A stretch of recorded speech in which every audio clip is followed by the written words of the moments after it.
Teistsugune sessioon, mis proovib siis põhiliselt rääkida vabatarkvara ärilisest kasutamisest, monetariseerimisest, sellisest asjast.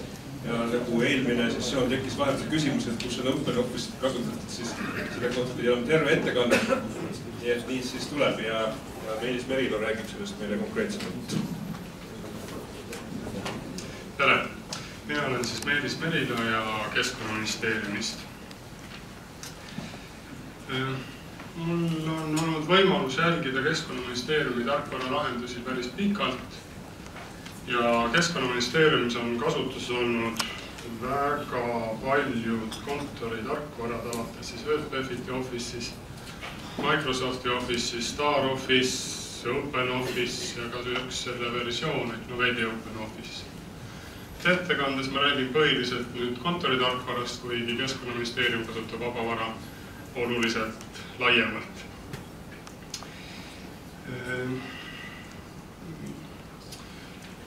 Kümme aastat tagasi alustasime siis vabavarale ülemineku projektiga.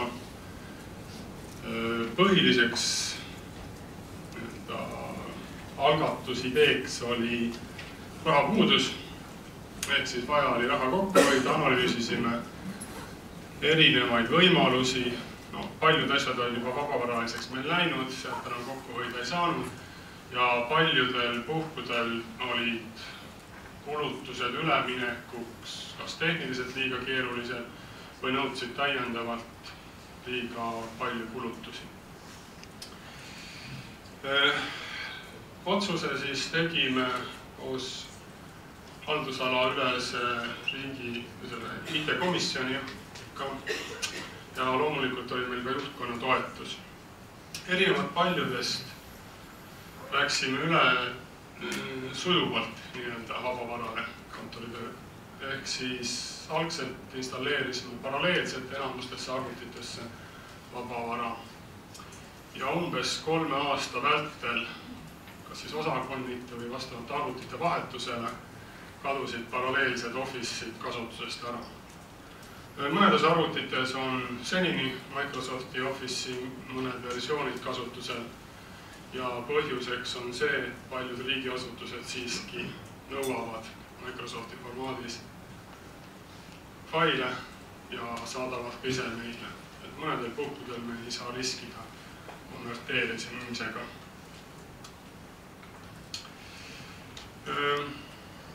Keskkonnaministeeriumis tol hetkel oli umbes 500 töötajat, haldusalas 1600 töötajat ja praeguseks on siis vabavarale üle läinud enamus sellest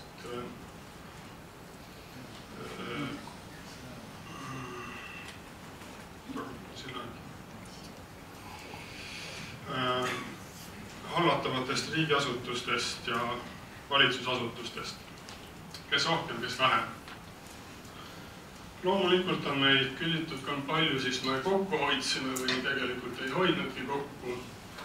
See väike analüüs on nüüd aastast 2001–2008 vahemikust tingitud sellest, et 2009. aastal ministeeriumi töötajate arv vähenes päris palju, ligi 300 inimest.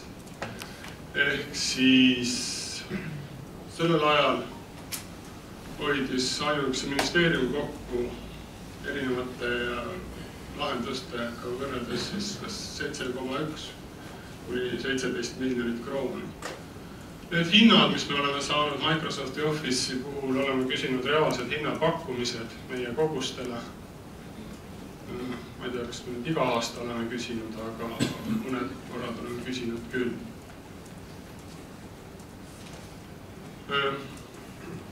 Mis me siis selle 10 aasta jooksul oleme leidnud? Raha on kokku hoitud päris palju. Koolituskulud ei ole suurenenud. Ehk siis iga aasta tüüpiliselt me oleme teinud ühe koolituse. Ennemalt oli siis Microsofti Office'i koolitus. Nüüd on siis OpenOffice'i põhine koolitus. Kasutajatoe hulk ei ole suurenenud. 2001. aastal oli tegelikult meil kasutajatoetul rohkem inimesi kui hetkel, aga võib-olla selle tingitud vabavarast, vaid muudest lahendustest. Vähenenud on kindlasti organisatsioonisisesed probleemid failiformaatidega, kuna me enam-vähem kasutame kõik ühte platvormi ja säilinud on probleemid failide vahetamisel teiste riigiasutustega.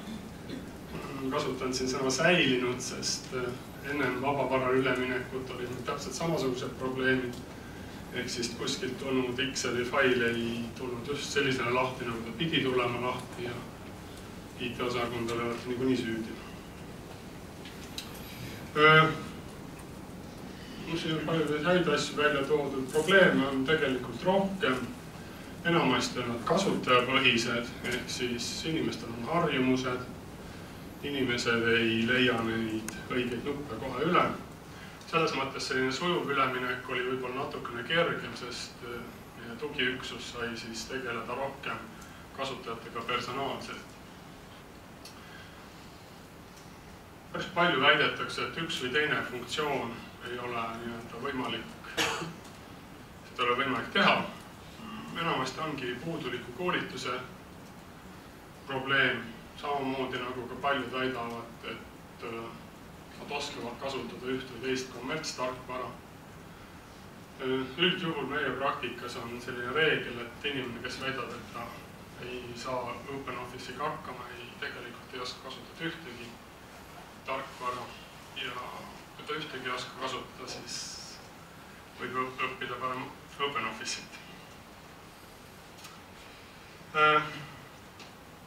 Aja 2009. aastal oli meil ka rahulolu uuring ministeeriumis, mis küll tarkvara probleeme ei käsitlenud otseselt.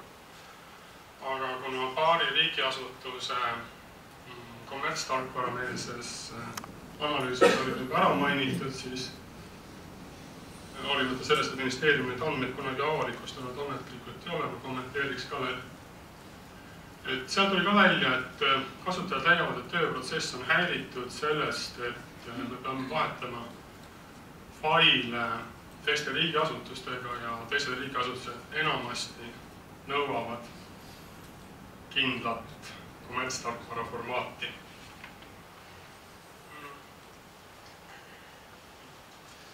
No, vaba tarkvara puhul neid häid ja algmaaliseks kindlasti veel. Filosoofilises mõttes kindlasti väheneb piraatlus ühiskonnas, kui me kasutame kõik vabavara. Võib-olla väheneb ka korruptsioon. Ja nii edasi.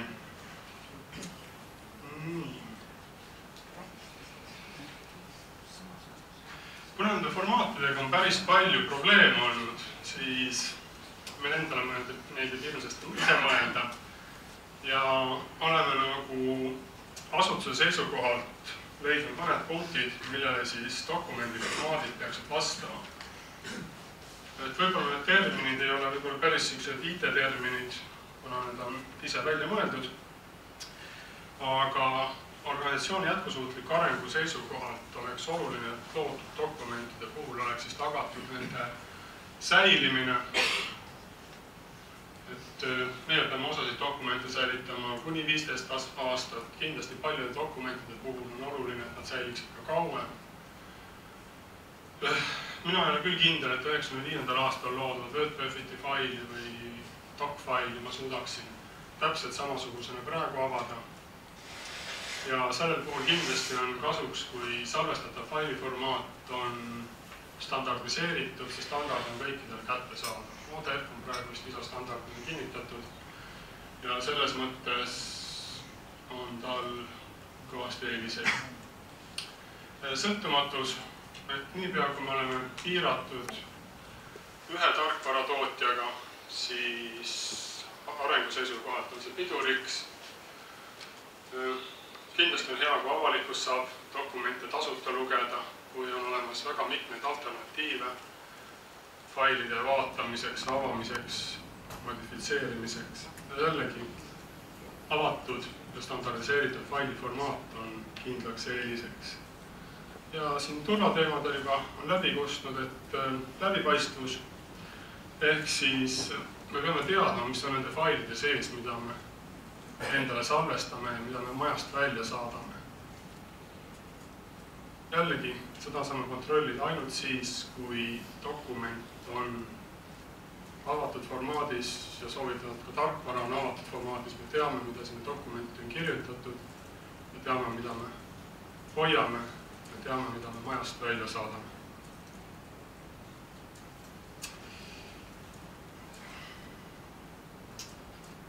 Ja lõpetuseks on üks ilus slaid ka veel.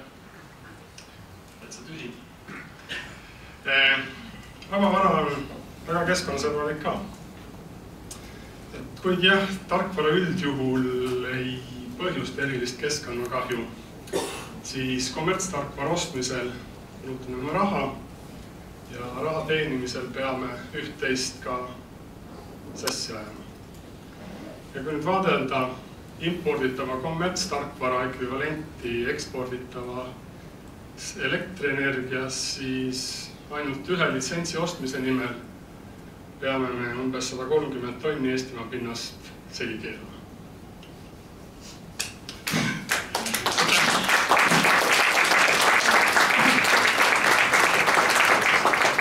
Tänan eriti selle võrdluse, see oli küll väga ilus. Kellel tuleb veel midagi suurepärast pähe?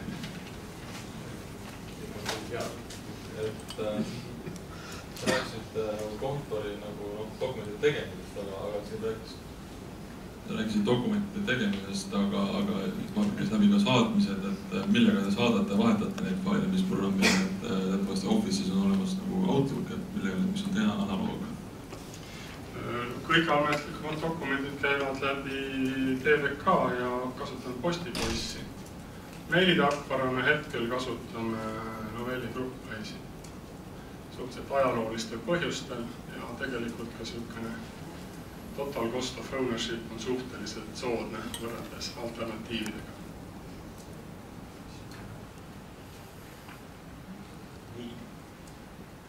Küsimusi?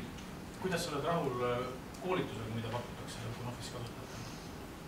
Seni on kõik koolitused väga head olnud, et ei ole probleem olnud. Võib-olla siin 5-6 aastat tagasi oli pakkujaid turul vähe, hetkel on pakkujaid küll piisavalt ja päris hea tasemel. Mul tekkis üks uudishimu küsimus, et ma ei tea, kas sa oskad vastata, et sa ütlesid, et teil on umbes 1500 inimest kogu haldusalas. Kui paljud umbes nendest üldse tahavad mingile koolitusele minna? Paljud läbivad mingi koolitus? Haldusala koha pealt ei oska kommenteerida. Ministeeriumis tavaliselt on kuskil 30 inimest aastas, kes lähevad koolitusele. Siis kas inimesed ise avaldavad soovi või siis IT-osakond soovitab, et need inimesed just vajaksid koolitust. See on nagu karistus, eks ole. Küsimus on alati preemia. Jah, palun. Kui suur on teie kasutajatugi? Mitu inimest? Selle 200 inimese kohta hetkel tõmbelt 2 inimest. Ja kas teie raamatupidamine, mis vahendit nemad kasutavad? Raamatupidajad kasutavad endiselt Verpi ja nüüd järgmine aasta läheb siis riigi poolt soovitatud SAP-ile see asi üle.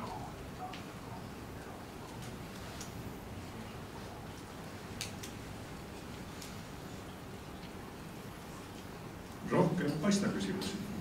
Kõik selge.